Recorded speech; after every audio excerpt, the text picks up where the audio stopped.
Hey everyone and welcome back, it's Adrian. So when people usually think of debt, their spidey senses start tingling. It's maybe because they had a bad experience or know of someone with a bad experience. More often than not, it is because it's used in the wrong way. When used correctly though, i.e. buying cash flow producing assets, it can supercharge your financial vehicle faster than any other method. Why? Because we're all limited by the amount of money we currently have. But with debt, it can increase our buying potential. Today, we're going to talk about bridge debt versus agency debt or fixed debt. What are their differences and what are their uses? Without further ado, let's get right to it.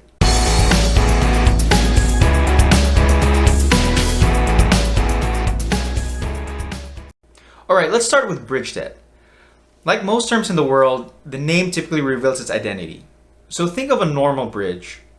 A bridge is usually there because there is a gap between two borders of land, i.e. maybe water or there's a low point. If fixed debt is a conventional method for financing, then bridge debt is used when there are conditions preventing conventional lending.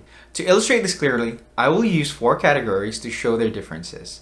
The categories are use, term, amortization period, and rate. Let's start with use. Bridge debt is typically used for short-term debt, while fixed or agency debt is used for long-term. I say typically because for long-term debt, you can still exit before the end of the term. Earlier I mentioned bridge debt is used when there are conditions preventing conventional lending. What are examples of these conditions? One is low occupancy. For agency debt, occupancy has to be at least 90% for 90 days. If a property has achieved this, it is also known as a stabilized property. Second, it could be that the property currently has low rental income. A property has to have enough income to cover the debt service coverage ratio, or DSCR. Simply put, a DSCR of 1 means the income of the property is equal to the debt. Agency debt typically looks for a DSCR of 1.2. Last but not least, the property does not meet the loan-to-value or LTV criteria.